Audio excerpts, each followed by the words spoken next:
ನಮಸ್ಕಾರ ಎಲ್ರಿಗೂ. ಇವತ್ತು ನಾನು ಬಹಳ ಹೆಮ್ಮೆಯಿಂದ ಹೇಳ್ತೀನಿ, ಯಾಕಂದ್ರೆ KSMCA ಬ್ರ್ಯಾಂಡ್ ಅಂಬಾಸಿಡರ್ ಆಗಿ ಜೊತೆಗೆ ವರ್ಟಿಕಲ್ ಕೋಆರ್ಡಿನೇಟರ್ ಆಗಿ ಕೆಲಸ ಮಾಡುವ ಅವಕಾಶ ನನಗೆ ಸಿಕ್ಕಿದೆ. ಸಂಪತ್ತಿ ಕರ್ನಾಟಕದ ಉದ್ಯಮಿಗಳಿಗೆ ಇದೊಂದು ದೊಡ್ಡ ಅವಕಾಶ. ಈ ಯೋಜನೆಯ ಮೂಲಕ ಸ್ಟಾರ್ಟ್ಅಪ್, MSMEಗಳು, ಮಹಿಳಾ ಉದ್ಯಮಿಗಳು ಇವುಗಳಿಗೆ ಮಾರ್ಕೆಟಿಂಗ್, ಮೆಂಟರಿಂಗ್ ಮತ್ತು ಬ್ರ್ಯಾಂಡಿಂಗ್ ಬೆಂಬಲವನ್ನ ಕೊಟ್ಟು ನಿಮ್ಮ ಕಂಪನಿಯನ್ನ ಬೆಳೆಸಲು ಸಹಕಾರಿಯಾಗಲಿದೆ.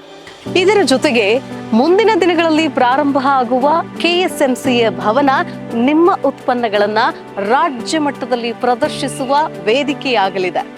ನಿಮ್ಮ ಕಂಪನಿಯ ವ್ಯಾಪಾರ ವಹಿವಾಟುಗಳನ್ನ ಮುಂದಿನ ಹಂತಕ್ಕೆ ಕೊಂಡೊಯ್ಯಬೇಕು ಅಂತಿದ್ರೆ ಇದೇ ಸರಿಯಾದ ಸಮಯ.